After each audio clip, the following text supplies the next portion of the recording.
VBG Ramji ಕಾಯ್ದೆ ಕುರಿತು ಟೀಕಿಸಿ ರಾಜ್ಯ ಗ್ರಾಮೀಣಾಭಿವೃದ್ಧಿ ಸಚಿವ ಪ್ರಿಯಾಂಕ ಖರ್ಗೆ ರಾಜ್ಯದ ಎಲ್ಲ ಪಂಚಾಯತ್ ಸದಸ್ಯರಿಗೆ ಪತ್ರ ಬರೆದಿದ್ದು, ಇದಕ್ಕೆ ಪ್ರತಿಯಾಗಿ ಅದರಲ್ಲಿನ ಎಲ್ಲ ಆರೋಪಗಳಿಗೆ ಉತ್ತರವಾಗಿ ನಾನು ಕೂಡ ಗ್ರಾಮ ಪಂಚಾಯತ್ ಸದಸ್ಯರು ಹಾಗೂ ರಾಜ್ಯದ ಸಂಸದರುಗಳಿಗೆ ಪತ್ರ ಬರೆದಿದ್ದೇನೆ ಎಂದು ಉಡುಪಿ ಚಿಕ್ಕಮಗಳೂರು ಸಂಸದ ಕೋಟಾ ಶ್ರೀನಿವಾಸ ಪೂಜಾರಿ ತಿಳಿಸಿದ್ದಾರೆ. ಗೌರವಾನ್ವಿತ ಗ್ರಾಮೀಣಾಭಿವೃದ್ಧಿ ಮಂತ್ರಿ ಆಗಿರುವಂಥ ಸನ್ಮಾನ್ಯ ಪ್ರಿಯಾಂಕ ಖರ್ಗೆ ಅವರು ರಾಜ್ಯದಲ್ಲಿರುವಂಥ 95,000 ಮಂದಿ ಗ್ರಾಮ ಪಂಚಾಯತ್ ಸದಸ್ಯರಿಗೆ ಪತ್ರವೊಂದನ್ನು ಬರೆದು ಮನ್ರೇಗಾದ ಬದಲಾಗಿ ಬಂದಿರುವ ವಿಜಿ ರಾಮ್ಜಿ ಉದ್ಯೋಗ ಖಾತ್ರಿ ಕಾಯ್ದೆಯಲ್ಲಿ ಸಂವಿಧಾನಕ್ಕೆ ಸವಾಲು ಹಾಕುವಂಥ ಮತ್ತು ಅಧಿಕಾರ ವಿಕೇಂದ್ರೀಕರಣಕ್ಕೆ ಸಡ್ಡಿ ಹೊಡೆಯುವಂಥ ಕೆಲಸ ಆಗಿದೆ. ಇದನ್ನು ನೀವು ವಿರೋಧಿಸಬೇಕು, ನಿಮ್ಮ ಜೊತೆ ನಾನಿದ್ದೇನೆ ಅಂತ ಹೇಳಿ ಎಲ್ರಿಗೂ ಕೂಡ ಪತ್ರವನ್ನು ಬರೆದಿದ್ದಾರೆ. ಅವರ ಪತ್ರ ವೈಯಕ್ತಿಕವಾಗಿತ್ತು ಅಥವಾ ಸರ್ಕಾರಿ ಇಲಾಖೆ ಮೂಲಕ ಹೋಗಿತ್ತು, ಅವ್ರ ವಿವೇಚನೆಗೆ ನಾನು ಬಿಟ್ಟಿದ್ದೆ. ದುರಾದೃಷ್ಟಕ್ಕೆ ಅವರು ಹೇಳಿರುವಂಥ ಪತ್ರದ ಜೊತೆ 10 ಪ್ರಶ್ನೆಗಳಿಗೆ ಅವರು 10 ಪ್ರಶ್ನೆಗಳನ್ನು ಹಾಕಿ ಅದನ್ನು ಗ್ರಾಮ ಪಂಚಾಯತ್ ಸದಸ್ಯರಿಗೆ ಕಳಿಸ್ತಾ ಈ 10 ವಿಚಾರಗಳಲ್ಲಿ ಬಹುದೊಡ್ಡ ಅನ್ಯಾಯವಾಗಿದೆ, ಈ ಜನಪರ ಹೋರಾಟದಲ್ಲಿ ನೀವೆಲ್ಲರೂ ತನಗೆ ಬೆಂಬಲ ಕೊಡಬೇಕು, ನ್ಯಾಯ ಸಿಗುವವರೆಗೆ ನಾನು ಹೋರಾಟವನ್ನು ಮುಂದುವರಿಸ್ತೇನೆ ಅನ್ನುವಂಥ ಮಾತನ್ನು ಹೇಳಿದ್ದಾರೆ. ಅದರ ಹಿನ್ನೆಲೆಯಲ್ಲಿ ಸ್ಥಳೀಯಾಡಳಿತ ಸಂಸ್ಥೆಯಿಂದ ಆಯ್ಕೆ ಆಗಿರುವಂಥ ಪಂಚಾಯತಿನ ಸದಸ್ಯರಿಗೆ ತಪ್ಪು ಭಾವನೆಗಳು ಹೋಗಬಾರ್ದು. ಒಂದು ಸಂವಿಧಾನಬದ್ಧ ಸರ್ಕಾರದ ಮಂತ್ರಿಯಾಗಿ ತಪ್ಪು ಸಂದೇಶವನ್ನು ಲಿಖಿತವಾಗಿ ಸಾಮಾನ್ಯ ಜನರಿಗೆ, ಅದರಲ್ಲೂ ಗ್ರಾಮ ಪಂಚಾಯತ್ ಸದಸ್ಯರಿಗೆ ನೀಡುವುದರಿಂದ ಅದು ಅಪಪ್ರಚಾರಕ್ಕೆ ಬಹುದೊಡ್ಡ ಅವಕಾಶ ಆಗುತ್ತೆ. ಇದು ಸತ್ಯಕ್ಕೆ ದೂರವಾದಂಥ ಮಾತುಗಳನ್ನು, ಪತ್ರವನ್ನು ಗೌರವಾನ್ವಿತ ಗ್ರಾಮೀಣಾಭಿವೃದ್ಧಿ ಮಂತ್ರಿ ಸನ್ಮಾನ್ಯ ಪ್ರಿಯಾಂಕ ಖರ್ಗೆ ಅವರು ಬರೆದಿದ್ದಾರೆ. ಇದು ಸತ್ಯಕ್ಕೆ ದೂರವಾದ ವಿಚಾರ ಅನ್ನೋದನ್ನು ಅದೇ ಸದಸ್ಯರಿಗೆ, ರಾಜ್ಯದಲ್ಲಿರುವಂಥ 95,000 ಜನರಿಗೆ ಮನವರಿಕೆ ಮಾಡೋದಕ್ಕೋಸ್ಕರ ಅವರ ಪತ್ರವನ್ನು ನಾನು ನೋಡಿ ಅದಕ್ಕೆ ಮರುಪತ್ರವನ್ನು ಎಲ್ಲ ಪಂಚಾಯತ್ ಸದಸ್ಯರಿಗೆ ಬರಿತಾ ಇದ್ದೇನೆ. ಅದರ ಪ್ರತಿಯನ್ನು ನಿಮಗೆ ಕೊಡ್ತಾ ಇದ್ದೇನೆ. ವಾಸ್ತವಿಕವಾಗಿ ಪ್ರಿಯಾಂಕ ಖರ್ಗೆ ಅವರು ಬರೆದಿರುವಂಥ ಪತ್ರದಲ್ಲಿರುವಂಥ ಅಂಶಗಳನ್ನು ನೀವು ಗಮನಿಸಬೇಕು ಮತ್ತು ನಾನು ಬರೆದಿರುವಂಥ ಪತ್ರದಲ್ಲಿರುವಂಥ ಅಂಶಗಳನ್ನು ಕೂಡ ನೀವು ಗಮನಿಸಬೇಕು ಅಂತ ಹೇಳಿ ಪಂಚಾಯತ್ ಸದಸ್ಯರಿಗೆ ನಾನು ಪತ್ರವನ್ನು ಬರೆದಿದ್ದೆ. ಅವರು ತಮ್ಮ ಪತ್ರದಲ್ಲಿ ವಿಬಿಜಿ ರಾಮ್ಜಿ ಯೋಜನೆಯ ಬಗ್ಗೆ ತುಂಬ ಆಪಾದನೆಗಳನ್ನು ಮಾಡ್ತಾ, ಈ ಕಾಯ್ದೆ ಅನ್ನೋದು ಉದ್ಯೋಗ ಖಾತ್ರಿಗೆ ಹಿಂದೆ ಮನ್ರೇಗಾ ಕಾಯ್ದೆಗೆ ಬದಲಾಗಿ ಬಂದಿರುವಂಥ ವಿಬಿಜಿ ರಾಮ್ಜಿ ಯೋಜನೆ ಅರ್ಥಾತ್ ಕಾಯ್ದೆ ಚರ್ಚೆ ಇಲ್ಲದೆ ಕೇಂದ್ರ ಸರ್ಕಾರ ಸರ್ವಾಧಿಕಾರತನದಿಂದ ಅದನ್ನು ಅಂಗೀಕರಿಸಿತು ಅಂತ ಹೇಳ್ತಾರೆ. ವಾಸ್ತವಿಕವಾಗಿ ಸದನದಲ್ಲಿ ನಾನಿದ್ದೆ. ನಾನು ಅವರಿಗೆ ಈ ಮೂಲಕ ತಿಳಿಸುವುದೇನೆಂದರೆ, ಇದನ್ನು ಚರ್ಚೆಗೆ ಡಿಸೆಂಬರ್ 16ನೇ ತಾರೀಕು ಗೌರವಾನ್ವಿತ ಶಿವರಾಜ್ ಸಿಂಗ್ ಚೌಹಾಣ್ರವರು ಈ ವಿಬಿಜಿ ರಾಮ್ಜಿ ಕಾಯ್ದೆಯನ್ನು ಮಂಡನೆ ಮಾಡ್ತಾರೆ. ಡಿಸೆಂಬರ್ 16ನೇ ತಾರೀಕು. ಡಿಸೆಂಬರ್ 18ನೇ ತಾರೀಕು ಈ ಕಾಯ್ದೆ ಬಹುಮತದಿಂದ ಮಂಜೂರಾಗಿರುತ್ತೆ, ಅಂದರೆ ಕಾಯ್ದೆ ಅನುಮೋದನೆ ಆಗಿರುತ್ತೆ. ಯಾರೂ ಕೂಡ ಇದರಲ್ಲಿ ಭಾಗವಹಿಸಿಲ್ಲ ಅಂತೇಳಿ ಅವರು ಪತ್ರದಲ್ಲಿ ಬರೆದಿದ್ದಾರೆ, ನೀವೆಲ್ಲರೂ ಗಮನಿಸಿದ್ದೀರಿ. ಆದರೆ ಅದಕ್ಕೆ ಮೊದಲು ಯಾವುದೇ ಒಂದು ಕಾಯ್ದೆ ಮಂಡನೆ ಆದಾಗ ಮೊದಲು ವಿರೋಧ ಪಕ್ಷ ನಾಯಕರು ಅದರ ಬಗ್ಗೆ ಚರ್ಚೆ ಮಾಡಿ, ಒಳತು ಗೆಳತಿಗಳನ್ನು ವಿಮರ್ಶೆ ಮಾಡಿ, ಅದರ ಬಗ್ಗೆ ಟೀಕೆ ಟಿಪ್ಪಣಿಗಳನ್ನು ಮಾಡಿ ಸರ್ಕಾರಕ್ಕೆ ಅವರು ಸಲಹೆಗಳನ್ನು ಕೊಟ್ಟು ಅಥವಾ ವಿರೋಧಿಸಿ ಇದನ್ನು ವಿರೋಧ ಮಾಡುವಂಥ ಅವಕಾಶಗಳು ಕೂಡ ವಿರೋಧ ಪಕ್ಷ ನಾಯಕರಿಗಿರುತ್ತೆ. ಅವರು ಮಾತಾಡಬೇಕಿತ್ತು. ದುರಾದೃಷ್ಟಕ್ಕೆ ರಾಹುಲ್ ಗಾಂಧಿ ಅವರು ಆ ದಿವಸ ಮಾತಾಡಿಲ್ಲ. ಅದರ ಬದಲಾಗಿ ವಿಪಕ್ಷದಲ್ಲಿರುವಂಥ ಪ್ರಿಯಾಂಕಾ ವಾದ್ರಾರವರು, PR ಬಾಲು ಅವರು, ಹಿರಿಯ ಸದಸ್ಯರಾದಂಥ ಸೌಗತ್ ರಾಯ್, NK ಪ್ರೇಮಚಂದ್ರ, ಡಾಕ್ಟರ್ ಶಶಿ ತರೂರ್, ಶ್ರೀ ವೇಣುಗೋಪಾಲ್, ಧರ್ಮೇಂದ್ರ ಯಾದವ್ ಮತ್ತು ಶ್ರೀಮತಿ ಸುಪ್ರಿಯಾ ಸುಳೆ ಇವರೆಲ್ಲರೂ ಕೂಡ ಮಾತಾಡಿದ್ದಾರೆ. ಚರ್ಚೆ 8 ಗಂಟೆಗಳ ಅವಧಿಯನ್ನು ತಗೊಂಡಿದೆ. ಮತ್ತೆ ಮಾತನಾಡಲಿಕ್ಕೆ ಬಿಡದೆ ಬಾವಿಯಲ್ಲಿ ಬಂದು ವಾದ ಮಾಡಿ, ಗಲಾಟೆ ಮಾಡಿ, ವಾದದ ಬದಲು ಬಲವಂತದ ವಾದವನ್ನು ಪ್ರಯೋಗ ಮಾಡಿ ಒಂದಿಷ್ಟು ಸಮಸ್ಯೆಗಳನ್ನು ಆ ದಿವಸ ಸೃಷ್ಟಿಯಾದ ಹಿನ್ನೆಲೆಯಲ್ಲಿ ಸಹಜವಾಗಿ ಎಲ್ಲ ಸದನಗಳು ನಡೆಯುವಂತೆ, ಎಲ್ಲ ಸರ್ಕಾರದಲ್ಲೂ ನಡೆಯುವಂತೆ ಇದು ಕೂಡ ಸಾರ್ವತ್ರಿಕವಾದಂಥ ಮತ್ತು ಬಹುಮತದ ಆಧಾರದ ಮೇಲೆ ಈ ವಿಬಿಜಿ ರಾಮ್ಜಿ ಕಾಯ್ದೆ ಆಗಿದೆ. ಹಾಗಾಗಿ ಚರ್ಚೆ ಅಲ್ಲದೆ ತರಾತುರದಲ್ಲಿ ಮಾಡಿದ್ದಾರೆ ಅನ್ನುವಂಥ ಗ್ರಾಮೀಣಾಭಿವೃದ್ಧಿ ಸಚಿವರ ಮತ್ತು ಸತ್ಯಕ್ಕೆ ದೂರ ಅನ್ನೋದನ್ನು ಈ ಸಂದರ್ಭದಲ್ಲಿ ಸ್ಪಷ್ಟಪಡಿಸ್ತೇನೆ. ಸನ್ಮಾನ್ಯ ಮಂತ್ರಿಯವರು ಅಂದರೆ ಖರ್ಗೆ ಸಾಹೇಬರು 4-6 ವಿಚಾರಗಳನ್ನು ಉಲ್ಲೇಖ ಮಾಡ್ತಾರೆ. ಅದರಲ್ಲಿ ಈ ಹೊಸ ಕಾಯ್ದೆ ಅನ್ನುವಂಥದ್ದು ಸಾಮಾನ್ಯ ಜನರಿಗೆ ಉದ್ಯೋಗವನ್ನು ಕಸಿತದೆ ಅನ್ನುವಂಥ ಮಾತನ್ನು ಅವರು ಹೇಳಿರ್ತಾರೆ. ನಾನು ಈ ಮೂಲಕ ಸ್ಪಷ್ಟಪಡಿಸುವುದೇನೆಂದರೆ, ಈ ಹಿಂದೆ ಉದ್ಯೋಗ ಖಾತ್ರಿ ಯೋಜನೆಯನ್ನು UPA ಸರ್ಕಾರ ಮಾಡಿದಾಗ 2008ರಿಂದ 2014ವರೆಗೂ ಅವರದ್ದೇ ಸರ್ಕಾರ ಇತ್ತು. 100 ದಿವಸಗಳ ಕಾಲ ಈ ಉದ್ಯೋಗವನ್ನು ಕೊಡಲಿಕ್ಕೆ ಅಧಿಕೃತವಾದ ಕಾಯ್ದೆಯಲ್ಲಿತ್ತು, 100 ದಿವಸಗಳ ಕಾಲ. ಆದರೆ ಸರಾಸರಿ ಲೆಕ್ಕ ತೆಗೆದಾಗ 52 ದಿವಸ ಅಂತ ಇರುತ್ತೆ. ಆದರೆ 100 ದಿವಸಗಳ ಕಾಲ ಉದ್ಯೋಗ ಖಾತ್ರಿ ಅಂತಿದೆ. ಇವತ್ತು ನರೇಂದ್ರ ಮೋದಿ ಅವರು ತಂದಿರುವಂಥ VBG ರಾಮ್ಜಿ ಕಾಯ್ದೆಯಲ್ಲಿ 125 ದಿವಸ ಉದ್ಯೋಗ ಕೊಡಬೇಕಂತ ಕಾಯ್ದೆಯಲ್ಲಿ ಅವಕಾಶವನ್ನು ಕಲ್ಪಿಸಲಾಗಿದೆ. ನಾನು ಪ್ರಿಯಾಂಕಾ ಖರ್ಗೆ ಅವರಿಗೆ ಸರಳವಾದಂಥ ಸಹಜವಾದಂಥ ತಮಾಷೆಗೋಸ್ಕರ ಅಲ್ಲದಿದ್ರೂ ಕೂಡ ಗಂಭೀರವಾಗಿ ಪ್ರಶ್ನೆಯನ್ನು ಕೇಳ್ತೇನೆ. ದಯವಿಟ್ಟು 100 ಹೆಚ್ಚು 125 ಹೆಚ್ಚು ಅನ್ನೋದು ಕಾಯ್ದೆ ಪ್ರಕಾರ ಬಂದಿರುವುದು, ನೀವು ಅರ್ಥ ಮಾಡ್ಕೊಳ್ಬೇಕು. ಆವಾಗ ಜನರಿಗೆ ಇದು ಸತ್ಯ ಸಂಗತಿ ಮರೆಮಾಚುವಂಥ ಕೆಲಸಗಳನ್ನು ನೀವು ಮಾಡಬಾರ್ದು. 100 ದಿವಸಗಳ ಕಾಲ UPA ಸರ್ಕಾರ ಕೊಟ್ಟಿತ್ತು, 125 ದಿವಸಗಳ ಕಾಲ NDA ಸರ್ಕಾರ ಕೊಟ್ಟಿದೆ, ಮೋದಿ ಸರ್ಕಾರ ಕೊಟ್ಟಿದೆ. 100 ಹೆಚ್ಚು 125 ಹೆಚ್ಚು ಅನ್ನೋದನ್ನು ಗ್ರಾಮ ಪಂಚಾಯತ್ ಸದಸ್ಯರು ನೀವು ಅವಲೋಕನೆ ಮಾಡಬೇಕು ಅಂತೇಳಿ ಈ ಮೂಲಕ ಪಂಚಾಯತ್ ಸದಸ್ಯರಿಗೆ ನಾನು ಬರೆದಿರುವ ಪತ್ರವನ್ನು ಉಲ್ಲೇಖ ಮಾಡಿ ನಾನು ವಿನಂತಿಯನ್ನು ಮಾಡಿದ್ದೆ. ಉದ್ಯೋಗ ಆರ್ಥಿಕವಾದಂಥ ಶಕ್ತಿಯನ್ನು ಕೊಡಲಾಗಿಲ್ಲ ಅಂತ ಅವರ ವಾದ ಇದೆ. ಹಿಂದೆ ಈ ಯೋಜನೆ ಬರುವಾಗ ಅಂದರೆ 2013-14ರವರೆಗೆ 2008ರಿಂದ 2013-14ರವರೆಗೆ UPA ಸರ್ಕಾರ ಇರುವಾಗ ಇದಕ್ಕೆ 175 ರೂಪಾಯಿ ಕೂಲಿ ಇತ್ತು ದಿವಸಕ್ಕೆ. NDA ಸರ್ಕಾರ ಬಂದ ನಂತರ ಹಂತ ಹಂತವಾಗಿ ಏರ್ತಾ 370 ರೂಪಾಯಿ ಇವತ್ತಿದೆ. 370 ರೂಪಾಯಿ ಅಂದರೆ ಒಂದು ವರ್ಷದಲ್ಲಿ ಒಬ್ಬ ಕೂಲಿಗಾರನಿಗೆ 100 ದಿವಸ ಕೆಲಸ ಇರುವಾಗ 175 ದಿವಸ ಇದ್ದರೆ ಅವನ ಖಾತೆಗೆ ಸರ್ಕಾರ 17,500 ರೂಪಾಯಿನ ಪಾವತಿ ಮಾಡ್ತಾ ಇತ್ತು. ಇವತ್ತು NDA ಸರ್ಕಾರ ಬಂದ ನಂತರ 120 ದಿವಸ ಕೆಲಸ 370 ರೂಪಾಯಿ ಮಜೂರಿ, 125 ದಿವಸ ಕೆಲಸ 370 ರೂಪಾಯಿ ಮಜೂರಿಯಲ್ಲಿ ಒಂದು ವರ್ಷಕ್ಕೆ 16,250 ರೂಪಾಯಿ ಅವನ ಖಾತೆಗೆ ಇರುತ್ತೆ ಕೂಲಿಗಾರನಿಗೆ. ಅಂದರೆ ಒಂದು ಕಾಲದಲ್ಲಿ UPA ಸರ್ಕಾರ ಇರುವಾಗ 17,500 ರೂಪಾಯಿ, ಇವತ್ತು 46,250 ರೂಪಾಯಿ ಇದೆ. ಇದರಲ್ಲಿ ಯಾವ್ದು ಹೆಚ್ಚು ಅನ್ನೋದನ್ನು ಜನಸಾಮಾನ್ಯರು, ಅದರಲ್ಲೂ ಪಂಚಾಯತ್ ಸದಸ್ಯರು ಅವಲೋಕನ ಮಾಡಬೇಕು ಅನ್ನೋದು ನನ್ನ ವಿನಂತಿ. ದುರದೃಷ್ಟ ಏನಂದರೆ ಸಿದ್ದರಾಮಯ್ಯನವರ ಸಚಿವ ಸಂಪುಟದಲ್ಲಿ ಇದನ್ನು ಮರೆಮಾಚುವಂಥ ನಿರ್ಣಯವನ್ನು ತಗೊಂಡಿದ್ದಾರೆ. ಅಂಥ ಸಂದರ್ಭದಲ್ಲಿ ನಿಮ್ಮ ಮೇಲೆ ಹೇಗೆ ವಿಶ್ವಾಸ ಬರುತ್ತೆ ಅನ್ನುವಂಥ ಪ್ರಶ್ನೆಯನ್ನು ಕೂಡ ನಾನು ಮಾಡಿದ್ದೆ. ಸುಮಾರು ಭಾರತ ದೇಶದಲ್ಲಿ 65ರಿಂದ 60% ಮಂದಿ ಗ್ರಾಮಾಂತರ ಪ್ರದೇಶದಲ್ಲಿ ವಾಸ್ತವ್ಯ ಮಾಡ್ತಾ ಇದ್ದಾರೆ. ಅವರಿಗೆ ಹಿಂದಿನ UPA ಸರ್ಕಾರ ತಂದಿರುವಂಥ ಬಡವರ ಕಲ್ಯಾಣ ಯೋಜನೆಯಲ್ಲಿ ಆಗಿರುವಂಥ ಬದಲಾವಣೆಗಳನ್ನು ಕೂಡ ಗ್ರಾಮ ಪಂಚಾಯತ್ ಸದಸ್ಯರು ಗಮನಿಸಬೇಕು ಮತ್ತು ಇವತ್ತಿನ ಮೋದಿ ಸರ್ಕಾರ ತಂದಿರುವಂಥ ಬದಲಾವಣೆಯನ್ನು ಕೂಡ ಗಮನಿಸಬೇಕು ಅಂತೇಳಿ ನನ್ನ ಪತ್ರದಲ್ಲಿ ಉಲ್ಲೇಖ ಮಾಡಿದ್ದೆ.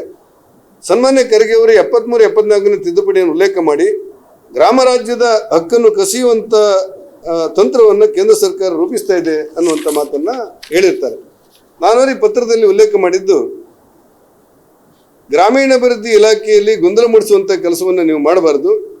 ಅದರ ಬದಲಾಗಿ ಗ್ರಾಮ ಪಂಚಾಯತಿನ ಅಥವಾ ಸಂವಿಧಾನದ 73-74ನೇ ತಿದ್ದುಪಡಿ ವಿಚಾರದಲ್ಲಿ ಕೇಂದ್ರ ಸರ್ಕಾರ ಹಸ್ತಕ್ಷೇಪವನ್ನೇ ಮಾಡಿಲ್ಲ, ಅದನ್ನು ಮತ್ತಷ್ಟು ಗಟ್ಟಿಗೊಳಿಸುವಂಥ ಪ್ರಯತ್ನವನ್ನು ಮಾಡಿದೆ ಅಂಥೇಳಿ ನಾನು ನನ್ನ ಪತ್ರದಲ್ಲಿ ಪಂಚಾಯತ್ ಸದಸ್ಯರು ಉಲ್ಲೇಖ ಮಾಡಿದ್ದೇನೆ. ರಾಜ್ಯದ ಸನ್ಮಾನ್ಯ ಸಚಿವರಾದಂಥ ಖರ್ಗೆ ಅವರು 10 ಆರೋಪಗಳನ್ನು ಮಾಡಿರ್ತಾರೆ. ಅದರಲ್ಲಿ ತಮ್ಮ ಗಮನದಲ್ಲಿ ಇರಬೇಕು ಅಂತೇಳಿ ಹೇಳಿದೆ. 1, 2, 3, 4, 5, 6, 7, 8, 9, 10 ಆರೋಪಗಳನ್ನು ಅವ್ರು ಮಾಡಿದ್ದಾರೆ. ನಾನು ಅದಕ್ಕೆ ಉತ್ತರ ಕೊಡ್ತಾ ಬಂದಿದ್ದೇನೆ. ನಿಮ್ಮ ಪತ್ರದಲ್ಲೂ ಕೂಡ ಅದನ್ನು ಉಲ್ಲೇಖ ಮಾಡಿದ ಪ್ರತಿ ನಿಮಗೆ ಕೊಟ್ಟಿದ್ದೆ. ಅವರು 1ನೇ ಆರೋಪದಲ್ಲಿ ಇನ್ನು ಮುಂದೆ ಕೇಂದ್ರ ಸರ್ಕಾರದ ಅಣತಿಯಂತೆ ಅವರ ಮನಸ್ಸಿಗೆ ತೋಚಂತೆ ಉದ್ಯೋಗ ಖಾತ್ರಿ ಆಯ್ಕೆ ಆಗುತ್ತೆ, ಒಂದು ವೇಳೆ ನಿಮ್ಮ ಪಂಚಾಯತಿನಿಂದ ಆಯ್ಕೆಯಾಗದೆ ಇರಬಹುದು ಅನ್ನುವಂಥ ಕಳವಳವನ್ನು ನಾನು ತೋಡ್ತಾ ಇದ್ದೇನೆ ಅಂತ ಹೇಳಿದ್ದಾರೆ. ನಾನು ಅದಕ್ಕೆ ಬರೆದ ಉತ್ತರದಲ್ಲಿ ಅದು ಸೆಕ್ಷನ್ 5/1 ಬರುತ್ತೆ. ಅವರ ಅರ್ಥೈಸುವಿಕೆ ಸಂಪೂರ್ಣ ಸತ್ಯಕ್ಕೆ ದೂರವಾದದ್ದು ಮತ್ತು ನಿರಾಧಾರವಾದದ್ದು. ಗ್ರಾಮ ಪಂಚಾಯತಿಗಳ ಮೂಲಕ, ಗ್ರಾಮ ಸಭೆಗಳ ಮೂಲಕ ಪಂಚಾಯತ್ ಸಭೆಗಳಲ್ಲಿ ಕೋರಿಕೆ ಸಲ್ಲಿಸುವಂಥ ಹಿಂದಿನ ಅವಕಾಶಗಳೇನಿದೆ ಆ ಅವಕಾಶಗಳನ್ನು ಈ ಕಾಯ್ದೆಯಲ್ಲೂ ಕೂಡ ಕೊಡಲಾಗಿದೆ. ಹಾಗಾಗಿ ಗ್ರಾಮ ಸಭೆ, ಗ್ರಾಮ ಪಂಚಾಯತಿಗಳು ಆಯ್ಕೆ ಮಾಡಿದ ಕಾಮಗಾರಿಯನ್ನೇ ಕೈಗೆತ್ತಿಕೊಳ್ತಾ ಇರೋದ್ರಿಂದ ಈ ಸಂವಿಧಾನದ ಮೂಲ ಆಶಯಗಳಿಗೆ ಎಲ್ಲೂ ಕೂಡ ಧಕ್ಕೆ ಆಗುವುದಿಲ್ಲ ಮತ್ತು ಅದನ್ನು ಗಟ್ಟಿಗೊಳಿಸಲಾಗುತ್ತೆ ಅಂತ ಹೇಳಿ ಸೆಕ್ಷನ್ 1/5 ಉದ್ದೇಶ ಅನ್ನೋದನ್ನು ಈ ಮೂಲಕ ಅವರಿಗೆ ಸ್ಪಷ್ಟಪಡಿಸಿದ್ದೆ. ಆದರೆ ಒಂದು ಮಾತು ಮಾತ್ರ ಸತ್ಯ, ಸುಳ್ಳು ಹೇಳಿ ಕಾಮಗಾರಿ ನಡೆಯದೆ ಬಿಲ್ ಪಡಿತಾರೆ ಆದರೆ ಅದಕ್ಕೆ ಇದು ಕಡಿವಾಣವನ್ನು ಹಾಕುತ್ತೆ, ಈ ಕಾಯ್ದೆ ಕಡಿವಾಣವನ್ನು ಹಾಕುತ್ತೆ. ಅವರ 2ನೇ ಆರೋಪ ಇರುವುದು, VBG ರಾಮ್ಜಿ ಕಾಯ್ದೆಯಲ್ಲಿ ಗ್ರಾಮ ಪಂಚಾಯತಿಗೆ ಕೇಂದ್ರ ಸರ್ಕಾರ ಕೊಟ್ಟರಷ್ಟೇ ಕಾಮಗಾರಿ ಸಿಗುತ್ತೆ, ಜನರ ಬೇಡಿಕೆಗೆ ಬೆಲೆ ಇಲ್ಲ ಅಂತೇಳಿ ಸೆಕ್ಷನ್ 4/5ರಲ್ಲಿ ಅವರು ಉಲ್ಲೇಖ ಮಾಡಿ ಹೇಳಿದ್ದಾರೆ. ಆದರೆ ಒಂದು ವಾರ್ಡ್ನಲ್ಲಿ 500 ಮಾನವ ದಿನಗಳಿಂದ ಪ್ರಾರಂಭವಾಗಿ 1,00,000 ಮಾನವ ದಿನಗಳಿದ್ದರೂ ಕೂಡ ತಗೊಳ್ಳುವಂಥ ಅಧಿಕಾರವನ್ನು ಹೊಸ ಗ್ರಾಮ ಪಂಚಾಯಿತು ಕೊಟ್ಟಿದೆ. ಯಾಕೆ ನಾನು ಭ್ರಷ್ಟಾಚಾರಕ್ಕೆ ಎಡೆಯಿಲ್ಲ ಅಂತ ಹೇಳಿದೆ ಅಂದರೆ, ಕರ್ನಾಟಕ ರಾಜ್ಯದ 1ರಲ್ಲಿ 669 ಕೋಟಿ ರೂಪಾಯಿ ಭ್ರಷ್ಟಾಚಾರ ಆದಂಥ ದೂರುಗಳು ಬಂದಿವೆ. ಒಂದು ಕರ್ನಾಟಕ ರಾಜ್ಯದಲ್ಲಿ ಇವತ್ತಿನ ಸನ್ಮಾನ್ಯ ಸರ್ಕಾರ ಇರುವಂಥ ಸಂದರ್ಭದಲ್ಲಿ 669 ಕೋಟಿ ರೂಪಾಯಿ ಭ್ರಷ್ಟಾಚಾರ ಆಗಿದೆ ಅಂತೇಳಿ ಲೆಕ್ಕ ಪರಿಶೋಧಕರು ಹೇಳಿದ್ದಾರೆ. ಆದರೆ ಸರ್ಕಾರ ಯಾವ ಕ್ರಮ ಕೈಗೊಂಡ ಬಗ್ಗೆ ಕೂಡ ಮಾಹಿತಿಗಳಿಲ್ಲ. ಅಂದರೆ ಅಂಥ ಭ್ರಷ್ಟಾಚಾರ ಮುಂದೆ ಆಗಲಿಕ್ಕೆ ಅವಕಾಶಗಳಾಗೋದಿಲ್ಲ ಅನ್ನೋದನ್ನು ಈ ಮೂಲಕ ಸ್ಪಷ್ಟಪಡಿಸ್ತಾ ಕಾಂಗ್ರೆಸ್ ಪಕ್ಷದವರು ಮತ್ತು ಸರ್ಕಾರದವರು ಉದ್ಯೋಗ ಖಾತ್ರಿ ವಿಚಾರದಲ್ಲಿ ಈ ಅಪಪ್ರಚಾರವನ್ನು ಮಾಡಬಾರದು ಅನ್ನುವಂಥ ಆಗ್ರಹವನ್ನು ಈ ಪತ್ರದಲ್ಲಿ ಮಾಡಿ ನಾನು ಪಂಚಾಯತ್ ಸದಸ್ಯರಿಗೆ ರವಾನಿಸ್ತಾ ಇದ್ದಾರೆ. ಮೂರನೇ ಆರೋಪ ಇರೋದು ಕೇಂದ್ರ ಸರ್ಕಾರವೇ ಮಾಸ್ಟರ್ ಪ್ಲಾನ್ ಮಾಡುತ್ತೆ, ಗ್ರಾಮ ಪಂಚಾಯತ್ ಅಧಿಕಾರವನ್ನು ಮೊಟಕುಗೊಳಿಸಲಾಗಿದೆ ಅಂತೇಳಿ ಅವರ ಆರೋಪ ಇದೆ ಅವರ ಪತ್ರದಲ್ಲಿ. ಆದರೆ ಬಡ ಕಾರ್ಮಿಕರಿಗೆ ಅನ್ಯಾಯವಾಗದಂತೆ ನಿಯಮಗಳನ್ನು ರೂಪಿಸಲಾಗಿದೆ. 4 ವಿಚಾರಗಳಲ್ಲಿ ಕಾಮಗಾರಿಯನ್ನು ಮೊದಲು ಕೈಗೊಳ್ಳಲಾಗ್ತಾ ಇತ್ತು. ಪ್ರಸ್ತುತ ಕಾಯ್ದೆಯಲ್ಲಿ ಗ್ರಾಮೀಣ ಅವಶ್ಯಕತೆಗಳಿಗೆ ಅನುಗುಣವಾಗಿ ಪಂಚಾಯತ್ ವ್ಯಾಪ್ತಿಯ ಸರ್ವಾಂಗೀಣ ಅಭಿವೃದ್ಧಿಗಾಗಿ ಮತ್ತು ಆ ಗ್ರಾಮಗಳಿಂದ ಜನ ವಲಸೆ ಹೋಗದಂತೆ ತಡೆಯುವುದಕ್ಕಾಗಿ ಈ ಯೋಜನೆಯನ್ನು ರೂಪಿಸಲಾಗಿದೆ ಮತ್ತು ಊರಿಗೆ ಯಾವ ಕಾಮಗಾರಿ ಅಗತ್ಯ ಇದೆಯೋ ಆ ಕಾಮಗಾರಿಯನ್ನು ಮಾತ್ರ ಮಾಡಬೇಕು ಅಂತೇಳಿ ಹೇಳಲಾಗಿದೆ. ಉದಾಹರಣೆಗೆ, ರಸ್ತೆ ಇಲ್ಲದಿರೋ ಕಡೆ ರಸ್ತೆ ಮಾಡಿದ್ದೇನೆ ಅಂತೇಳಿ ಬಿಲ್ ಹೊಡೆಯಲಿಕ್ಕೆ ಸಾಧ್ಯ ಇಲ್ಲ. ಬದಲಾಗಿ ಒಂದು ಅಂಗನವಾಡಿ ಕಟ್ಟಡ ಆಗಬೇಕು, ಒಂದು ಶಾಲಾ ಕಟ್ಟಡ ಆಗಬೇಕು, ಒಂದು ರಸ್ತೆ ಆಗಬೇಕು, ಇನ್ನಿತರವಂಥ ಶಾಶ್ವತವಾದ ಕಾಮಗಾರಿ ಆಗಬೇಕು ಅಂತೇಳಿ ಇದರಲ್ಲಿ ಶಾಶ್ವತವಾದ ಆಸ್ತಿ ರಚನೆಗೆ ಅನುಕೂಲವಾಗಲಿಕ್ಕೆ ನಿಯಮಗಳನ್ನು ರೂಪಿಸಲಾಗಿದೆ. ಅಂದರೆ ಮಾಡದೇ ಇರುವಂಥ ಕಾಮಗಾರಿ ಮಾಡಿದ್ದೇವೆ ಅಂತೇಳಿ ದುಡ್ಡು ಹೊಡಿಲಿಕ್ಕೆ ಈ ಕಾಮಗಾರಿಯಲ್ಲಿ ಅವಕಾಶ ಇಲ್ಲ ಅನ್ನೋದನ್ನು ಗಮನಿಸಬೇಕು ಅನ್ನೋದು ನನ್ನ ಉದ್ದೇಶ. ಆರೋಪ 4ರಲ್ಲಿ ಅವರು ಗ್ರಾಮ ಪಂಚಾಯತ್ ಜವಾಬ್ದಾರಿ ತಪ್ಪಿಸಿ ಕೇಂದ್ರ ಹಸ್ತಕ್ಷೇಪ ಮಾಡಿ ಪಂಚಾಯತ್ ಅಧಿಕಾರವನ್ನು ಮೊಟಕು ಮಾಡಿದೆ, ಸೆಕ್ಷನ್ 13 ಮತ್ತು 16 ಅಂತ ಹೇಳಿರ್ತಾರೆ. ಈ ಹಿಂದೆ ನರೇಗಾದಲ್ಲಿ ಕೂಲಿಗಳೇ ನಮಗೆ ಪಾವತಿ ಮಾಡಿಲ್ಲ. ಎಷ್ಟೋ ಜನರಿಗೆ ಕೂಲಿ ಮಾಡಿದವರಿಗೆ ಅವರು ಸಹಿ ತಗೊಂಡಿದ್ದಾರೆ, ಅವರು ಹೆಬ್ಬೆಟ್ಟು ತಗೊಂಡಿದ್ದಾರೆ, ಕೂಲಿ ಮಾಡಿದವರಿಗೆ ಕೂಲಿ ಪಾವತಿ ಮಾಡಿಲ್ಲ ಅಂತೇಳಿ ದೂರುಗಳಿವೆ. ಈ ದೂರುಗಳ ಸಂಖ್ಯೆ ಎಷ್ಟಿದೆ ಅಂದರೆ, ಈ ದೂರುಗಳ ಸಂಖ್ಯೆ 10,50,000 ದೂರುಗಳು ಬಂದಿವೆ. 10,50,000 ದೂರುಗಳು ನಮ್ಗೆ ಹಣ ಕೊಟ್ಟಿಲ್ಲ, ಕಾಮಗಾರಿ ಆಗಿಲ್ಲ ಅಂತ ಹೇಳಿ ಈ ಪಂಚಾಯತ್ನಲ್ಲಿ ಸಾಮಾಜಿಕ ಸಮೀಕ್ಷೆಗಳನ್ನು ಮಾಡಿದಾಗ ಇದ್ರ ಬಗ್ಗೆ ದೂರುಗಳು ಬಂದಿರುವಂಥದ್ದು 10 ಲಕ್ಷಕ್ಕೂ ಮೀರಿದೆ, 10.5 ಲಕ್ಷ ಆಗಿದೆ. ಈ ಮಧ್ಯವರ್ತಿಗಳು ಇದರಲ್ಲಿ ಹಸ್ತಕ್ಷೇಪ ಮಾಡ್ತಾ ಇದ್ದಾರೆ. ಕೆಲವು ಕಡೆಯಲ್ಲಿ ವಿನಾಕಾರಣ ಲೋಕಾಯುಕ್ತಕ್ಕೆ ಅವರ ಮೇಲೆಲ್ಲ ದೂರು ಕೊಟ್ಟು ಗ್ರಾಮ ಪಂಚಾಯತ್ನ ಅಧಿಕಾರಿಗಳು ಆತ್ಮಹತ್ಯೆ ಮಾಡ್ಕೊಳ್ಳಿಕ್ಕೆ ಪ್ರಯತ್ನ ಪಟ್ಟಂಥ ಉದಾಹರಣೆಗಳು ಕೂಡ ಇದೆ. ಯಾವುದೇ ಪಂಚಾಯತ್ ಅಧಿಕಾರವನ್ನು ಇದರಲ್ಲಿ ಮೊಟಕು ಮಾಡೋದಿಲ್ಲ. ಅದರ ಬದಲಾಗಿ ದೀರ್ಘಕಾಲ ಬಾಳಿಕೆ ಬರುವ ಮತ್ತು ಒಮ್ಮೆ ಮಾಡೋದನ್ನೇ ಮತ್ತೊಮ್ಮೆ ಫೋಟೋ ತೋರಿಸಿ ಹಣ ಹೊಡೆಯುವಂಥ ಚಾಳಿ ಇದ್ದರೆ ಅದು ನಿಯಂತ್ರಣಕ್ಕೆ ಬರಬೇಕು ಅಂತ ಹೇಳಿ ಕೆಲವು ನಿಯಮಗಳನ್ನು, ಆ್ಯಪ್ಗಳನ್ನು ರೂಪಿಸುವಂಥ ಕೆಲಸಗಳನ್ನು ಗ್ರಾಮ ಪಂಚಾಯತಿಗೆ ಇರ್ತದೆ. ಅದನ್ನಷ್ಟೇ ಪಾರದರ್ಶಕವಾಗಿ ಮಾಡುವಂಥ ಕೆಲಸಗಳನ್ನು ಕೇಂದ್ರ ಸರ್ಕಾರ ಈ ನೂತನ ಕಾಯ್ದೆಯಲ್ಲಿ ಮಾಡಿದೆ. ಅವರ 5ನೇ ಆರೋಪ ಇರೋದು ಮನ್ರೇಗಾದಲ್ಲಿ ಇಡೀ ವರ್ಷ ಬೇಡಿಕೆ ಆಧಾರದಲ್ಲಿ ಕೆಲಸ ಸಿಗ್ತಾ ಇತ್ತು ಹಿಂದೆ. ಈಗ ಕೇಂದ್ರದ ನೂತನ ಕಾಯ್ದೆಯಲ್ಲಿ 60 ದಿವಸಗಳ ಕಾಲ ಮಾತ್ರ ರಜೆ ಘೋಷಣೆ ಮಾಡಿದ್ದಾರೆ. ಇದು ಉದ್ಯೋಗಕ್ಕೆ ಕತ್ತರಿ ಆಗಿದೆ ಅಂತ ಹೇಳಿ ಸನ್ಮಾನ್ಯ ಮಂತ್ರಿಗಳು ತಮ್ಮ ಆರೋಪದಲ್ಲಿ ಪತ್ರದಲ್ಲಿ ಉಲ್ಲೇಖ ಮಾಡಿದ್ದಾರೆ. ಈ ಪತ್ರದಲ್ಲಿ ಅದಿದೆ. ವಾಸ್ತವಿಕವಾಗಿ ರಾಜ್ಯ ಸರ್ಕಾರ ಇಚ್ಛಿಸಿದಲ್ಲಿ ಕೃಷಿ ಸಂದರ್ಭದಲ್ಲಿ, ಉದಾಹರಣೆಗೆ ನಮ್ಮಲ್ಲಿ ನಾಟಿ ನಡೆಯುತ್ತೆ, ನಮ್ಮಲ್ಲಿ ಕಟಾವು ನಡೆಯುತ್ತೆ, ಇಡೀ ದೇಶದಾದ್ಯಂತ ಇದು ನಡೆಯುವ ಸಂದರ್ಭದಲ್ಲಿ ಕೂಲಿಗಾರರಿಗೆ ಅನುಕೂಲ ಆಗಲಿ ಅಂತ ಹೇಳಿ 60 ದಿವಸಗಳ ರಜೆಯನ್ನು ರಾಜ್ಯ ಸರ್ಕಾರ ಇಚ್ಛಿಸಿದಂತೆ ಕೊಡ್ತಾರೆ. ಆದರೆ ಅವ್ರಿಗೆ ಕೊಡೋ 125 ದಿವಸದ ಕೆಲಸದಲ್ಲಿ ಯಾವ ಕಡಿತವೂ ಇಲ್ಲ.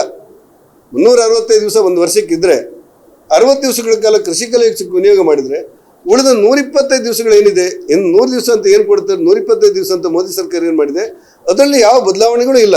ರಾಜ್ಯ ಸರ್ಕಾರ ಇಚ್ಛಿಸಿ ಇದು ಕೃಷಿ ಸಮಯ ಅಂತ ಇದ್ದರೆ ಆ ಕೃಷಿಕರಿಗೆ ತೊಂದರೆ ಆಗಬಾರ್ದು ಮತ್ತು ಕೃಷಿ ಕೂಲಿಗಾರಿಗೆ ತೊಂದರೆ ಆಗಬಾರ್ದು, ರೈತಾಪಿ ವರ್ಗಕ್ಕೆ ಕೃಷಿಗೆ ಅನುಕೂಲ ಆಗಲಿ ಎನ್ನುವ ದೃಷ್ಟಿಯಿಂದ 60 ದಿವಸಗಳ ರಜೆ ನಿಶ್ಚಯಿಸಲಾಗಿದೆ.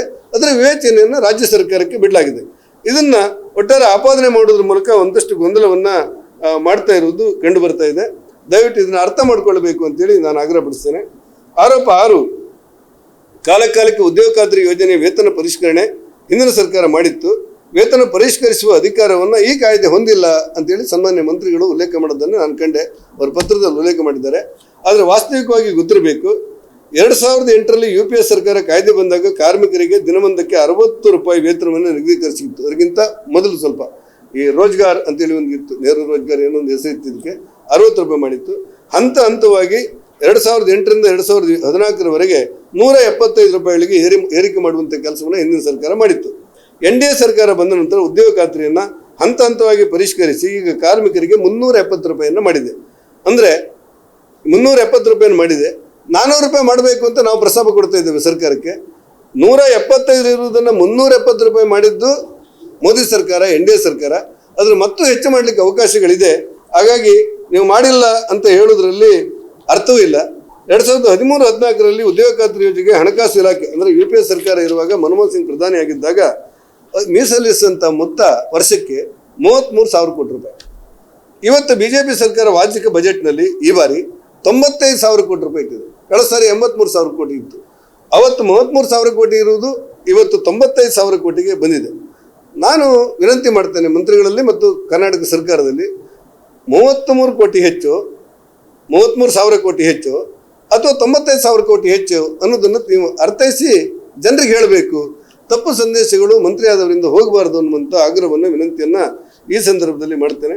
ಆರೋಪ 7, ಹೊಸ ಉದ್ಯೋಗ ಖಾತ್ರಿಯಲ್ಲಿ ಗುತ್ತಿಗೆದಾರರು ಪರೋಕ್ಷವಾಗಿ ಒಳನುಸುಳಿ ಕಾರ್ಮಿಕರಿಗೆ ಅವಕಾಶ ತಪ್ಪುವಂಥ ಅಪಾಯವಿದೆ ಅಂತ ಹೇಳಿ ಮಾನ್ಯ ಮಂತ್ರಿಗಳು ಅವರ ಪತ್ರದಲ್ಲಿ ಗ್ರಾಮ ಪಂಚಾಯತ್ ಸದಸ್ಯರಿಗೆ ಹಾಕಿರುವಂಥ ಅವರ ಪತ್ರದಲ್ಲಿ ಆರೋಪ ಮಾಡಿದ್ದಾರೆ.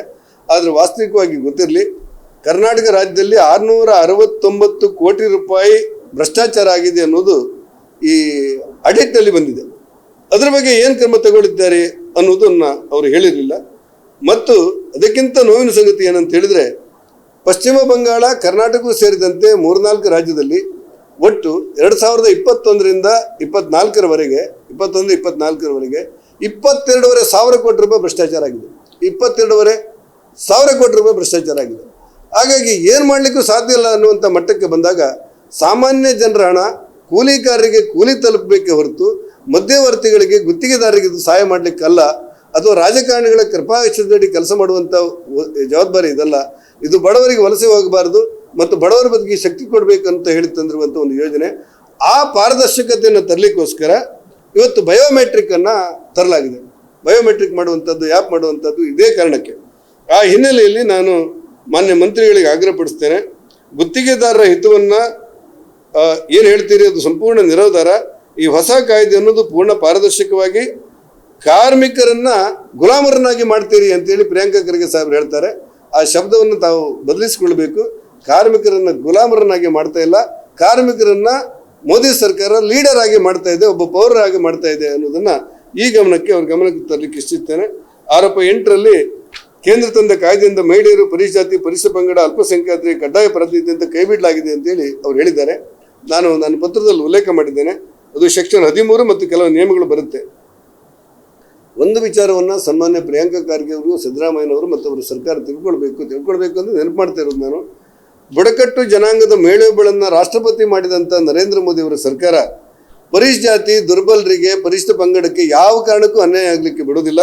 ಅದರ ಬದಲಾಗಿ ಸೆಕ್ಷನ್ 13 ಮತ್ತು ಕೆಲವು ನಿಯಮಗಳಲ್ಲಿ ಹೇಳುತ್ತೆ, ಪರಿಶಿಷ್ಟ ಜಾತಿ, ಪರಿಶಿಷ್ಟ ಪಂಗಡ, ಅಂಗವಿಕಲ ಮತ್ತು ದಿವ್ಯಾಂಗರಿಗೆ ವಿಶೇಷವಾದಂಥ ಕಾರ್ಡ್ ಕೊಡುವಂಥ ಅವಕಾಶವನ್ನು ಈ ಕಾಯ್ದೆಯಲ್ಲಿ ಬಳಸಿಕೊಳ್ಳಲಾಗಿದೆ ಮತ್ತು ಅಳವಡಿಸಿಕೊಳ್ಳಲಾಗಿದೆ ಅನ್ನೋದನ್ನು ರಾಜ್ಯ ಸರ್ಕಾರ ಅರ್ಥ ಮಾಡಿಕೊಳ್ಬೇಕು ಅಂತೇಳಿ ವಿನಂತಿ ಮಾಡ್ತೇನೆ.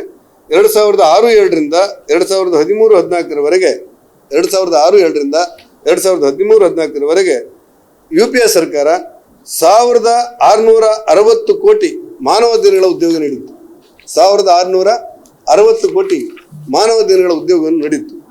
ಆದರೆ ಮೋದಿ ಸರ್ಕಾರ ಬಂದ ನಂತರ 3,210 ಕೋಟಿ ಮಾನವ ದಿನಗಳ ಉದ್ಯೋಗವನ್ನು ಸೃಷ್ಟಿಸಿದೆ ಮೋದಿ ಸರ್ಕಾರ. ಅಂದರೆ ಇದನ್ನು ಹೆಚ್ಚು ಮಾಡುತ್ತೆ ಹೊರತು ಯಾವುದೇ ಕಾರಣಕ್ಕೆ ಇದು ಕಡಿಮೆ ಆಗ್ತಾ ಇಲ್ಲ ಅನ್ನೋದನ್ನು ಈ ಅಂಕಿಅಂಶಗಳು ಹೇಳ್ತವೆ ಅಂತ ನಾನು ತಿಳ್ಕೊಂಡಿದ್ದೇನೆ. ಹಿಂದಿನ UPA ಸರ್ಕಾರ ಇದ್ದಾಗ ಈ ಯೋಜನೆಯಡಿ, ಉದ್ಯೋಗ ಖಾತ್ರಿ ಯೋಜನೆಯಡಿ 2,13,220.39 ಕೋಟಿ ರೂಪಾಯಿ ಖರ್ಚು ಮಾಡಿದ್ದಾರೆ. ಮತ್ತೊಂದು ಸಾರಿ ನಾನು ರಿಪೀಟ್ ಮಾಡ್ತೇನೆ ಕೇಳಿ. ಹಿಂದಿನ ಸರ್ಕಾರ ಇರುವಾಗ, UPA ಸರ್ಕಾರ ಇರುವಾಗ ಈ ಯೋಜನೆಯಡಿ 2,13,220.39 ಕೋಟಿ ರೂಪಾಯಿ ಖರ್ಚು ಮಾಡಿದರೆ, ಮೋದಿ ಸರ್ಕಾರ ಬಂದ ನಂತರ 8,53,810.91 ಕೋಟಿ ರೂಪಾಯಿ ಖರ್ಚು ಮಾಡಿದೆ. ಹೆಚ್ಚು ಕಡಿಮೆ 3 ಪಟ್ಟು, 3.5 ಪಟ್ಟು, 4 ಪಟ್ಟು ಜಾಸ್ತಿ ಮಾಡಿದಂಥ ಉದಾಹರಣೆಗಳು ಇಲ್ಲಿ ತೋರುತ್ತೆ. ಮಹಿಳೆಯರ ಭಾಗವಹಿಸುವಿಕೆ UPA ಸರ್ಕಾರ ಇದ್ದಾಗ ಸನ್ಮಾನ್ಯ ಪ್ರಿಯಾಂಕಾ ಖರ್ಗೆ ಅವರು, ಗೌರವಾನ್ವಿತ ಮಂತ್ರಿಗಳು ಗಮನಿಸಬೇಕಂತ ನನ್ನ ವಿನಂತಿ. UPA ಸರ್ಕಾರ ಇರುವಾಗ 40% ಮಹಿಳೆಯರ ಭಾಗವಹಿಸಿಕೆ ಇತ್ತು ಈ ಉದ್ಯೋಗ ಖಾತ್ರಿಯಲ್ಲಿ. NDA ಸರ್ಕಾರ ಬಂದ ನಂತರ 56.73 ಆಗಿದೆ. 56.73 ಆಗಿದೆ. ಹಿಂದೆ ಆಧಾರ್ ಜೋಡಣೆ 76 ಲಕ್ಷ ಇದ್ದರೆ ಇವತ್ತು 12 ಕೋಟಿ ಆಗಿದೆ. UPA ಸರ್ಕಾರದಲ್ಲಿ ಆಧಾರ್ ಜೋಡಣೆ 76 ಲಕ್ಷ ಇತ್ತು, ಈಗ ಅದರ 12 ಕೋಟಿಗೆ ಏರಿದೆ ಅನ್ನೋದನ್ನು ಗಮನಿಸಬೇಕು. SC ST ಮತ್ತು ದಿವ್ಯಾಂಗರಿಗಾಗಿ ವಿಶೇಷ ಅವಕಾಶವನ್ನು ನಿಯಮದಲ್ಲಿ ರೂಪಿಸಲಾಗಿದೆ. ಇವರಿಗೆ ವಿಶೇಷ ಉದ್ಯೋಗ ಭರವಸೆ ಕಾರ್ಡನ್ನು ನೀಡುವಂಥ ಜವಾಬ್ದಾರಿಯನ್ನು ಕೇಂದ್ರ ಸರ್ಕಾರ ತೆಗೆದುಕೊಂಡಿದೆ. ರಾಜ್ಯ ಸರ್ಕಾರದ ಅಂದರೆ ಮಂತ್ರಿಗಳು ಆರೋಪ ಮಾಡಿರುವುದು ಜಟಿಲವಾದ ತಾಂತ್ರಿಕ ವ್ಯವಸ್ಥೆಯಿಂದಾಗಿ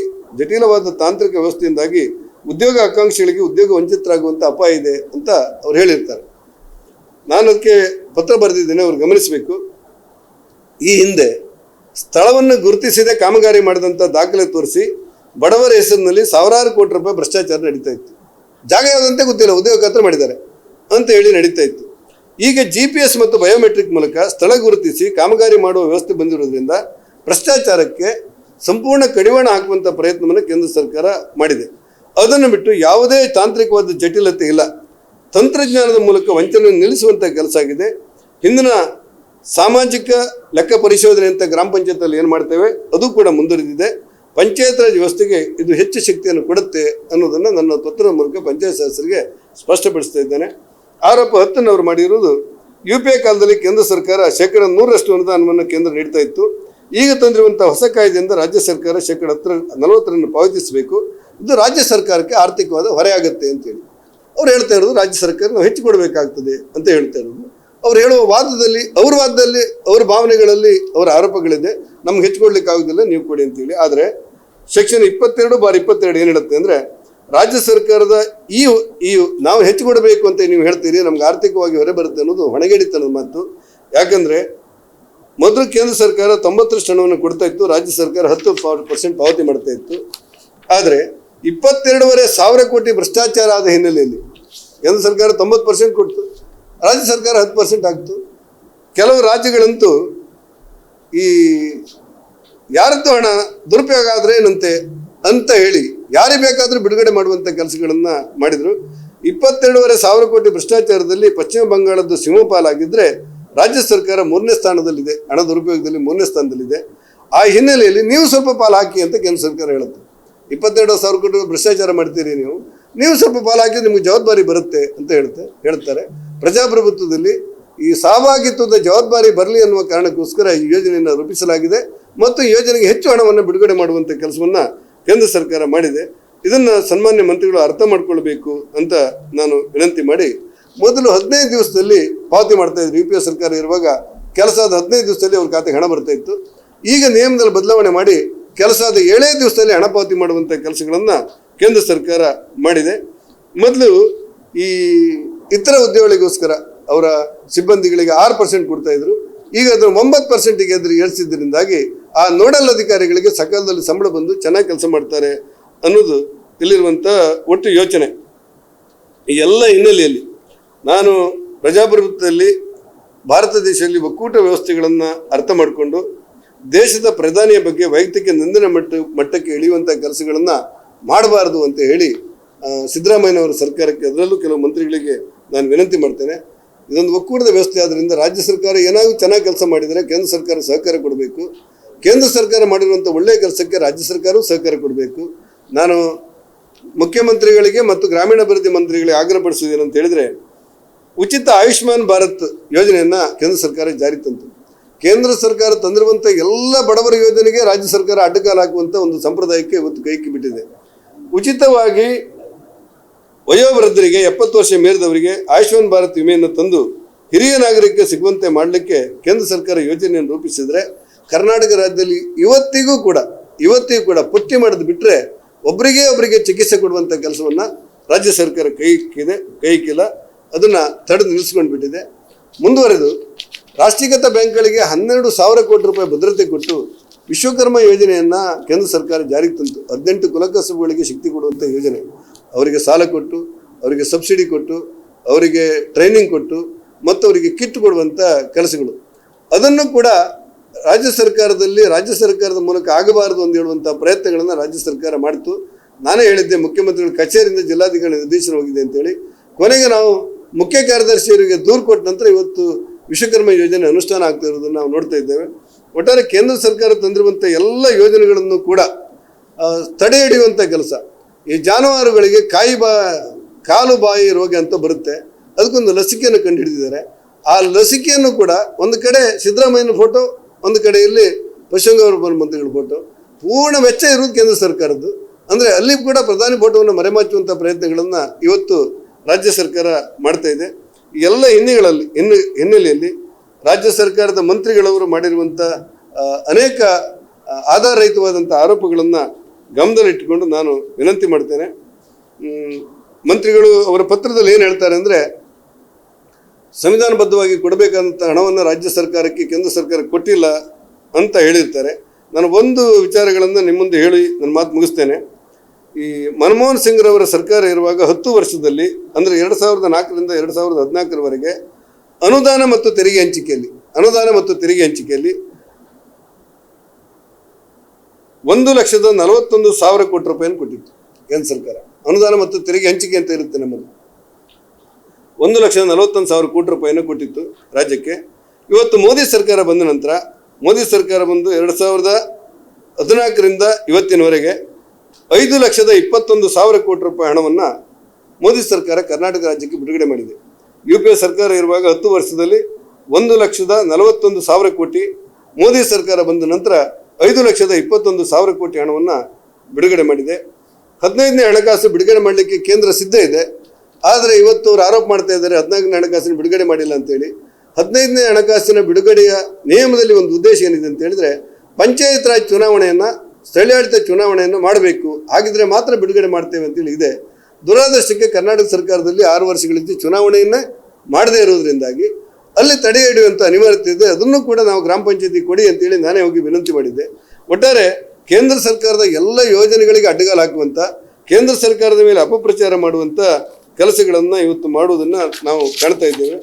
ಈ ಹಿನ್ನೆಲೆಯಲ್ಲಿ ನಾನು ಮುಖ್ಯಮಂತ್ರಿಗಳಿಗೆ ಮತ್ತು ಗ್ರಾಮೀಣಾಭಿವೃದ್ಧಿ ಮಂತ್ರಿಗಳಿಗೆ ಕೇಂದ್ರ ಸರ್ಕಾರ ತಂದಿರುವಂಥ VG ರಾಮ್ಜಿ ಕಾಯ್ದೆ ಬಡವರ ಪರವಾಗಿ, ದುರ್ಬಲರ ಪರವಾಗಿ, ಶಕ್ತಿಹೀನರ ಪರವಾಗಿ, ಪರಿಜಾತಿ, ಪರಿಶಿಷ್ಟ ಪಂಗಡ ಮತ್ತು ವಲಸೆ ಹೋಗದಿರುವಂಥ ಜನರನ್ನು ನಿಯಂತ್ರಣ ಮಾಡೋದಕ್ಕೋಸ್ಕರ ಬಡವರಿಗೆ ಶಕ್ತಿ ಕೊಡುವಂಥ ಈ ಕಾಯ್ದೆಯಲ್ಲಿ ಮಾನವ ದಿನಗಳನ್ನು ಹೆಚ್ಚು ಮಾಡಲಾಗಿದೆ ಮತ್ತು ಆರ್ಥಿಕ ಶಕ್ತಿ ಬರಲಿ ಅಂತೇಳಿ ಅವರ ವೇತನವನ್ನು ಕೂಡ ಹೆಚ್ಚು ಮಾಡಲಾಗಿದೆ. 15 ದಿವಸದಿಂದ 7 ದಿವಸಕ್ಕೆ ಇಳಿಸಿ ನೀವು ತಕ್ಷಣ ಹಣ ಪಾವತಿ ಮಾಡುವಂಥ ಕೆಲಸಗಳು ಮಾಡಲಾಗಿದೆ. ಎಲ್ಲ ವಿಚಾರದಲ್ಲೂ ಕೂಡ ಶಕ್ತಿ ಕೊಡುವಂಥ ಕೆಲಸಗಳನ್ನು ರಾಜ್ಯ ಸರ್ಕಾರ ಮಾಡಿದೆ. ನಾನು ರಾಜ್ಯಕ್ಕೆ ಮನವಿ ಮಾಡ್ತೇನೆ, ಮೋದಿಯವರ ಆಡಳಿತದಲ್ಲಿ ಭಾರತ ದೇಶದಲ್ಲಿ 4 ಕೋಟಿ PM ಆವಾಜ್ ಮನೆಗಳಾಗಿವೆ. 4 ಕೋಟಿ ಬಡವರ ಮನೆಗಳನ್ನು ಇವತ್ತು ಕಟ್ಟಲಾಗಿದೆ ಮೋದಿಯವರ ಆಡಳಿತದಲ್ಲಿ. 11 ಕೋಟಿ ಶೌಚಾಲಯಗಳು ನಿರ್ಮಾಣ ಆಗಿದೆ. ಒಂದು ಕಾಲದಲ್ಲಿ ಶೌಚಾಲಯಕ್ಕೋಸ್ಕರ ಜನ ಬಡಿದಾಡ್ತಾ ಇದ್ರು, ಇವತ್ತು ಪ್ರತಿ ಮನೆ ಕೂಡ ಶೌಚಾಲಯ ಮಾಡುವಂಥ ಕೆಲಸಗಳಾಗಿದೆ. 14.90 ಕೋಟಿ ಬಡವರ ಮನೆಗೆ ಶುದ್ಧ ಕುಡಿಯುವ ನೀರಿನ ಜಲಜೀವನ ಯೋಜನೆ ಮೂಲಕ ಮಾಡಲಾಗಿದೆ. ದುರದೃಷ್ಟಕ್ಕೆ ನಮ್ಮ ರಾಜ್ಯ ಸರ್ಕಾರ ಅದನ್ನು ಅನುಷ್ಠಾನ ಮಾಡ್ತಾ ಇಲ್ಲ ಅನ್ನುವಂಥ ಆಪಾದನೆ ಇದೆ. 81 ಕೋಟಿ ಜನರಿಗೆ ಉಚಿತ ಅಕ್ಕಿ ಅನ್ನಭಾಗ್ಯ ಕೊಡುವಂಥ ಕೆಲಸವನ್ನು ಕೇಂದ್ರ ಸರ್ಕಾರ ಮಾಡ್ತಾ ಇದೆ. ಪ್ರತಿಯೊಬ್ಬರಿಗೂ 5 kg ಅಂತೆ 81 ಕೋಟಿ ಜನರಿಗೆ ಉಚಿತ ಅಕ್ಕಿಯನ್ನು ಮಾಡ್ತಾ ಇದೆ. ದುರಾದೃಷ್ಟಕ್ಕೆ ಸಿದ್ದರಾಮಯ್ಯರವರು ಅನ್ನಭಾಗ್ಯ ನಾನು ಕೊಟ್ಟೆ ಅಂತಾರೆ, ಒಂದು ಕಾಳು ಅಕ್ಕಿ ಕೂಡ ಇವರು ಕೊಟ್ಟಿಲ್ಲ. ಪೂರ್ಣ ಕೇಂದ್ರ ಸರ್ಕಾರದ್ದು ನನ್ನ ಕೈಯಲ್ಲಿ ದಾಖಲೆ 11 ಕೋಟಿ ಜನರಿಗೆ ಕಿಸಾನ್ ಸಮ್ಮಾನ್ ಯೋಜನೆ ಮೂಲಕ ಪ್ರತಿ ವರ್ಷಕ್ಕೆ 6,000 ರೂಪಾಯಿ ರೈತರ ಖಾತೆಗೆ ಹಣ ಜಮೆ ಆಗ್ತಾಯಿದೆ. ಯಡಿಯೂರಪ್ಪ, ಬಸವರಾಜ ಬೊಮ್ಮಾಯಿ ಇರುವಾಗ 4,000 ರೂಪಾಯಿ ರಾಜ್ಯ ಸರ್ಕಾರ ಆಗ್ತಾ ಇತ್ತು. ಆದರೆ ಇವತ್ತು ಅದನ್ನು ನಿಲ್ಲಿಸಿಬಿಟ್ಟಿದ್ದಾರೆ, ರೈತರಿಗೆ ಕೊಡೋದನ್ನು ಕೂಡ ನಿಲ್ಲಿಸಿಬಿಟ್ಟಿದ್ದಾರೆ. ಈ ಜನೌಷಧಿ ಕಡಿಮೆ ದರದಲ್ಲಿ ಜನೌಷಧಿ ಕೊಡಲಿಕ್ಕೋಸ್ಕರ ಕೇಂದ್ರ ಸರ್ಕಾರ ಯೋಜನೆಯನ್ನು ರೂಪಿಸಿತ್ತು. ಅದಕ್ಕೂ ಕೂಡ ಅಡ್ಡ ಹಾಕುವಂಥ ಪ್ರಯತ್ನ ಆಗಿ ಹೈಕೋರ್ಟ್ ಬುದ್ಧಿ ಹೇಳಿದ ನಂತರ ಅದನ್ನು ಇವತ್ತು ಸರಿಪಡಿಸುವಂಥ ಕೆಲಸಗಳಾಗ್ತಿದೆ.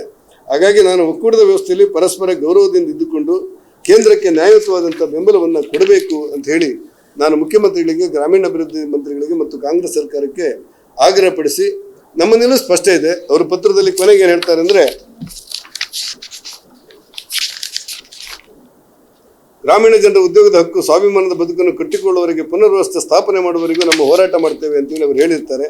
ನಾನು ಕೂಡ ಅವರಿಗೆ ಅತ್ಯಂತ ವಿನೀತತೆಯಿಂದ ಪತ್ರದ ಉಲ್ಲೇಖ ಮಾಡಿದ್ದೆ. ಅಧಿಕಾರ ವಿಕೇಂದ್ರೀಕರಣ ವ್ಯವಸ್ಥೆಯನ್ನು ಮತ್ತಷ್ಟು ಗಟ್ಟಿಗೊಳಿಸಿ ನೂತನ ಉದ್ಯೋಗ ಖಾತ್ರಿಯ ಮೂಲಕ ಭ್ರಷ್ಟಾಚಾರವನ್ನು ಕಿತ್ತು ಹಾಕುವವರೆಗೆ, ಕೇಂದ್ರ ಕೊಟ್ಟಿರುವ ಅಪಾರ ಅನುದಾನವನ್ನು ಮರೆಮಾಚಿ ರಾಜ್ಯದ ಸುಳ್ಳು ಪ್ರಚಾರ ನಿಲ್ಲುವವರೆಗೆ, ವಿಧಾನಸೌಧದಲ್ಲಿ ಪಾಕಿಸ್ತಾನಕ್ಕೆ ಜೈ ಎನ್ನುವರನ್ನು ಬೆಂಬಲಿಸುವ ರಾಜ್ಯ ಸರ್ಕಾರಕ್ಕೆ ಬುದ್ಧಿ ಬರುವವರೆಗೆ ಪಂಚಾಯತ್ ಪ್ರತಿನಿಧಿಗಳಾದ ನಿಮ್ಮೊಂದಿಗೆ ನಾವಿಡೀ ಕೇಂದ್ರ ಸರ್ಕಾರ, ನಾವೆಲ್ಲ ಸಂಸದರೆಲ್ಲರೂ ಇದ್ದು ನಿಮ್ಮ ಹೋರಾಟವನ್ನು ಮುಂದುವರಿಸೋಣ ಅಂತ ಹೇಳಿ ನಾನು ಪತ್ರ ಬರೆದಿದ್ದೆ. ಈ ಪತ್ರದ ಒಟ್ಟು ವಿಷಯಗಳೇನಂತ ಹೇಳಿದರೆ, ಈ ಪತ್ರದಲ್ಲಿ ಅಡಕವಾಗಿರುವಂಥ ಒಟ್ಟು ವಿಚಾರಗಳು ಸತ್ಯಕ್ಕೆ ದೂರವಾದಂಥ ವಿಚಾರವನ್ನು ರಾಜ್ಯ ಗ್ರಾಮೀಣಾಭಿವೃದ್ಧಿ ಇಲಾಖೆಯ ಮೂಲಕ ಸಾಮಾನ್ಯ ಪಂಚಾಯತ್ ಸದಸ್ಯರಿಗೆ ತಲುಪುವಾಗ ಅಪಪ್ರಚಾರ ಆಗಬಹುದು ಮತ್ತು ತಪ್ಪಾದ ಗ್ರಹಿಕೆಯನ್ನು ಅವರು ಸತ್ಯದಿಂದ ತಿಳ್ಕೊಳ್ಬಹುದು ಅನ್ನುವ ಕಾರಣಕ್ಕೆ ಈ ಸತ್ಯ ದರ್ಶನದ ಪತ್ರವನ್ನು ರಾಜ್ಯದಲ್ಲಿರುವಂಥ ಎಲ್ಲ ಪಂಚಾಯತ್ ಸದಸ್ಯರಿಗೆ ಮತ್ತು ನನ್ನ ಕ್ಷೇತ್ರ ಪಂಚಾಯತ್ ಸದಸ್ಯರಿಗೆ ಇವತ್ತು ಬರಿತಾ ಇದ್ದೇನೆ. ಅದೇ ನಿಮಗೆ 2 ಪ್ರತಿಗಳನ್ನು ಕೂಡ ಕೊಟ್ಟಿದ್ದೇನೆ. ಗಮನಿಸಿ, ಈ ಸತ್ಯವನ್ನು ಜನರಿಗೆ ಮನವರಿಕೆ ಮಾಡಬೇಕು ಅನ್ನೋದು ನನ್ನ ಉದ್ದೇಶ. ನಮಸ್ಕಾರ.